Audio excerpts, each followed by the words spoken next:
Hello दोस्तों, स्वागत है आपको अपने YouTube channel learn with Kamlesh Gupta. आज मैं भूगोल का अगला टॉपिक आपके बीच में लेकर के आया हूं। इसके पूर्व में भी मैंने कई वीडियो आपको भूगोल का दिया हुआ है। यदि आप नहीं देखेंगे तो प्लीज चैनल पे जा करके और उस वीडियो को आप देख सकते हैं।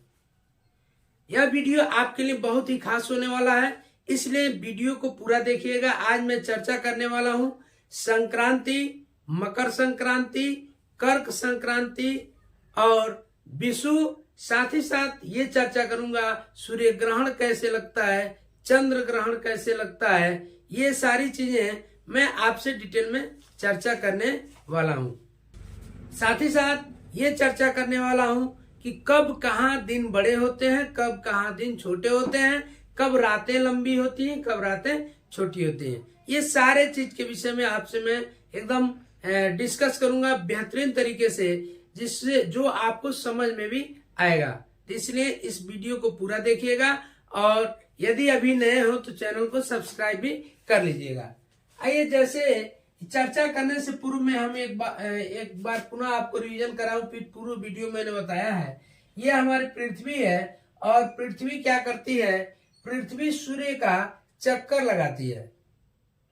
साथ ही साथ पृथ्वी अपने अक्ष पे भी एक गति करती है जिसको घूर्णन गति कहते हैं। और पृथ्वी 23.5 डिग्री झुकी हुई है। 23.5 डिग्री अपने अक्ष पे क्या है, झुकी हुई है।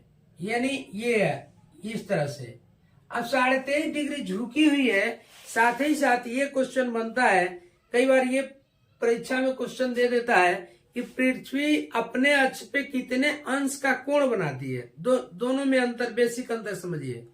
जब ये कहे कि कितने अंश झुकी हुई है, यानी हम ये सीधा ये 90 डिग्री देखते हैं, तो ये जो झुकाव है ये 23.5 डिग्री का है। 23.5 डिग्री का झुकाव है, झुकी हुई है। जब ये प्रश्न आपसे पूछा जाए कि पृथ्वी अपने अक्ष पे कितने अंश का कोण बनाती है, तो ये वाला स्थिति बनेगा 66.5 डिग्री। 66.5 डिग्री अपने अक्ष पे क्या करती है, कोण बनाती है। अब देखेंगे पृथ्वी की हम चर्चा करें तो ये पृथ्वी पे ग्लोब और अक्षांशीय रेखाओं को बताते वक्त बताए थे कि एक काल्पनिक रेखा जो पृथ्वी को दो भागों में बांटती है, अक्षांशीय रेखा, जिसको हम 0 डिग्री रेखा या विषुवत रेखा कहते हैं। अब यह विषुवत रेखा क्या करती है, पृथ्वी को दो भागों में बांटती है, उत्तरी गोलार्ध और दक्षिणी गोलार्ध में। उत्तरी गोलार्ध में एक इसके साथ साथ 23.5 डिग्री पे एक रेखा है जिसका नाम है कर्क रेखा। कर्क रेखा। इसके बाद से दक्षिण में भी 23.5 डिग्री पे है एक रेखा जिसका नाम है मकर रेखा। अब ये बात होती है कि सूर्य 6 महीने उत्तरायण रहता है, मतलब सूर्य की लंबवत किरणें 6 महीने उत्तरी गोलार्ध में पड़ती हैं, 6 महीने दक्षिणी गोलार्ध में पड़ती हैं। यानी इसी प्रक्रिया को हम उत्तरायण, सूर्य का उत्तरायण होना और सूर्य का दक्षिणायन होना जानते हैं। अब अगला चर्चा करते हैं, जैसे अगला टॉपिक संक्रांति। संक्रांति किसे कहते हैं, सूर्य के उत्तरायण और दक्षिणायन होने की सीमा को संक्रांति कहा जाता है। साथ ही साथ ये कभी आता है कर्क संक्रांति किसे कहते हैं। अगला टॉपिक कर्क संक्रांति। कर्क संक्रांति की बात करें तो सूर्य का जब लंबवत किरणें, सूर्य की जब लंबवत किरणें कर्क रेखा पे पड़ती हैं तो वह क्या होता है, कर्क संक्रांति होता है। उसके बाद से मकर संक्रांति। मकर संक्रांति और मकर संक्रांति की बात करें तो सूर्य का जब लंबवत किरणें मकर रेखा पे पड़ती हैं तो उसे मकर संक्रांति कहते हैं। अब ये देखते हैं कि ये दोनों स्थिति बनती कब है, कब जो है कर्क संक्रांति होता है, कब मकर संक्रांति होता है। इसके बाद से एक चीज और छूट गया इसमें, विषु। क्या हो गया, विषु। तो विषु देखिए, विषु वह स्थिति है जब सूर्य की किरणें विषुवत रेखा पे लंबवत पड़ती है तो उस स्थिति को हम विषुव कहते हैं। अब ये बात आती है कि यह कब कब होता है, कब कर्क संक्रांति होता है, कब मकर संक्रांति होता है, कब विषुव की स्थिति बनती है। तो ये आपको याद रखना है कि सूर्य उत्तरायण कब होता है, मतलब कर्क रेखा पे कब लंबवत रहता है, कब सूर्य मकर रेखा पे लंबवत रहता है, कब विषुवत रेखा पे लंबवत रहता है। ये तीनों स्थिति सूर्य लंबवत का मतलब ये हुआ कि जब सूर्य की किरणें सीधे सर पे पड़े वह स्थिति लंबवत की होती है। यानी यह जब बात करें कर्क संक्रांति की तो इस दिन क्या होती है, सूर्य की जो किरणें होती हैं एकदम सीधे कर्क रेखा पे पड़ती हैं। और ऐसी स्थिति कब बनती है, यह देखिए 21 जून को बनती है। कर्क रेखा पे सूर्य की लंबवत किरणें कब होती है, 21 जून को। अब उसके बाद से मकर रेखा पे कब होती है, तो देखिए 21, 22 यहां लिखिए, लेकिन 22 क्या, दिसंबर।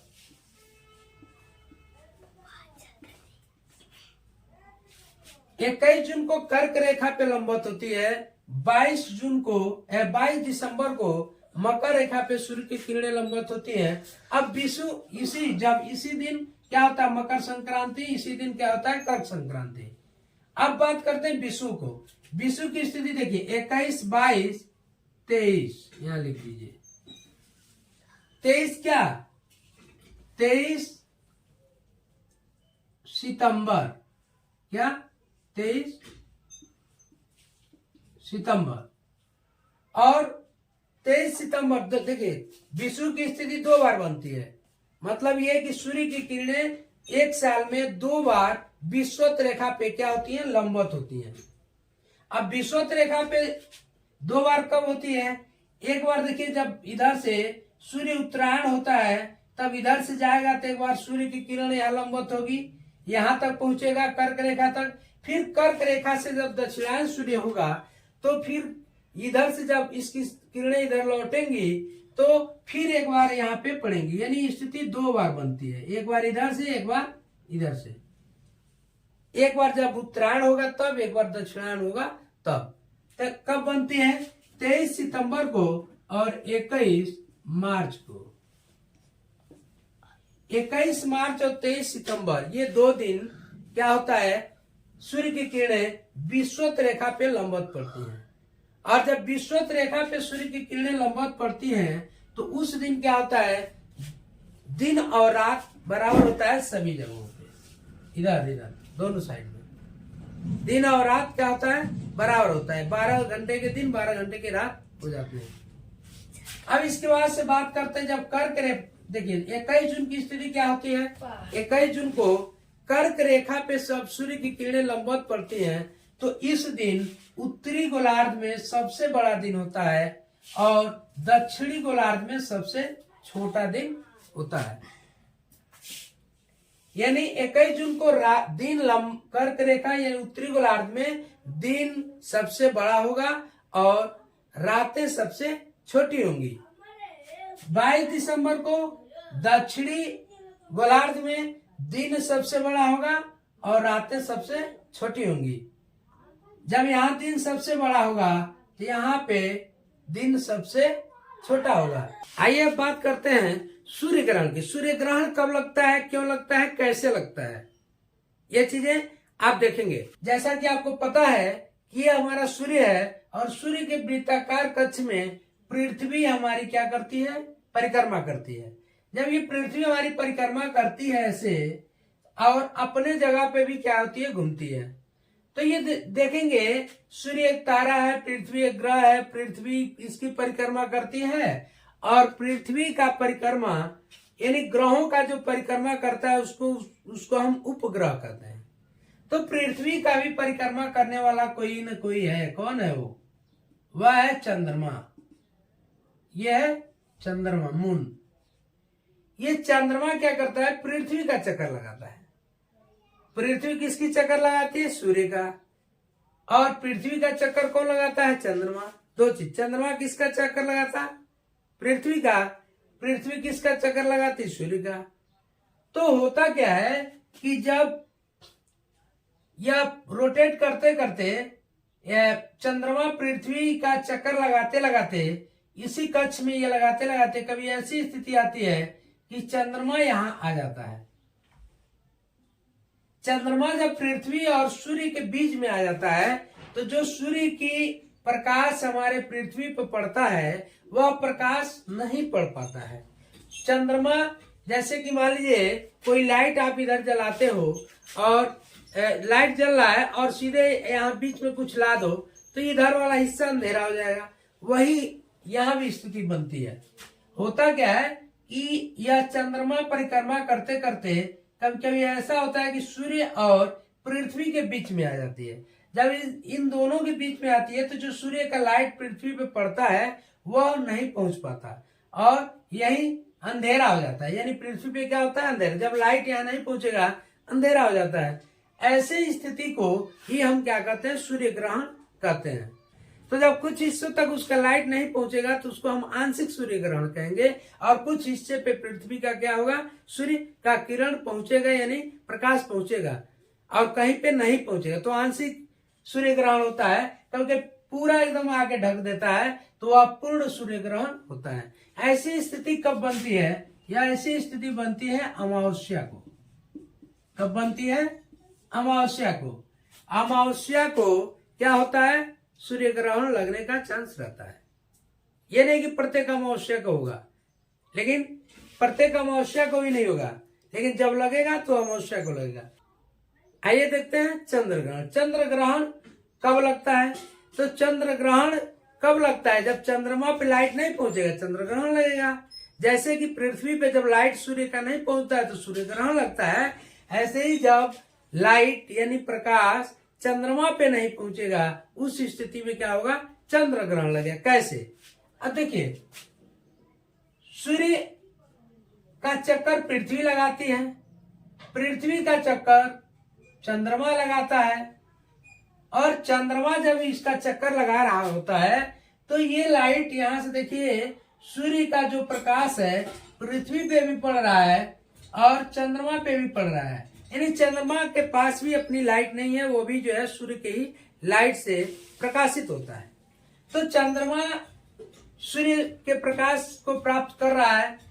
ऐसी स्थिति आएगी कि यह चंद्रमा भाई यह गति भी तो कर रहा है ना, कितने दिन में, या पृथ्वी का परिक्रमा कितने दिन में पूरा करता है, एक परिक्रमा पूरा करने में लगता है 27 दिन 8 घंटे।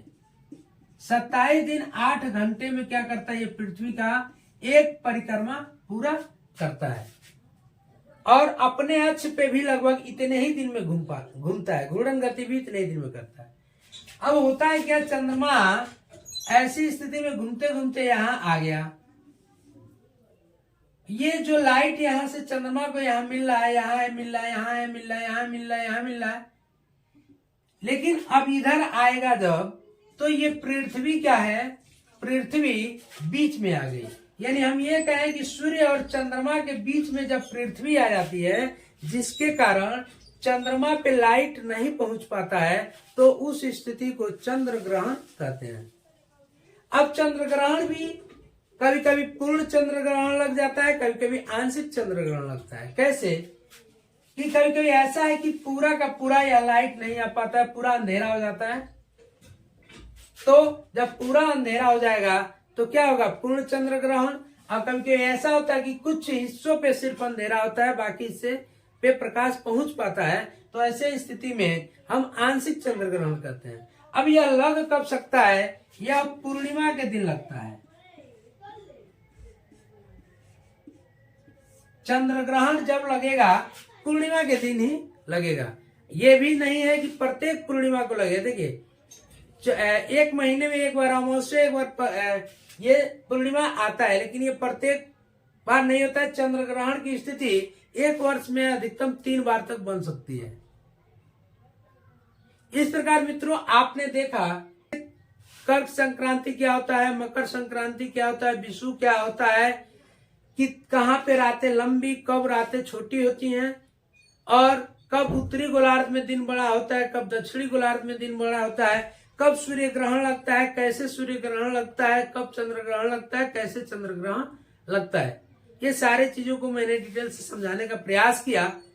मुझे आशा है कि ये क्लास आपको अच्छा लगा होगा। यदि अच्छा लगा है तो प्लीज प्यारा सा एक लाइक दे दीजिए और प्यारा कमेंट कर दीजिए। आपका लाइक और कमेंट कहीं न कहीं हमें मोटिवेट करेगा, ताकि इससे भी अच्छा वीडियो मैं आपके बीच बना करके ला सकूं।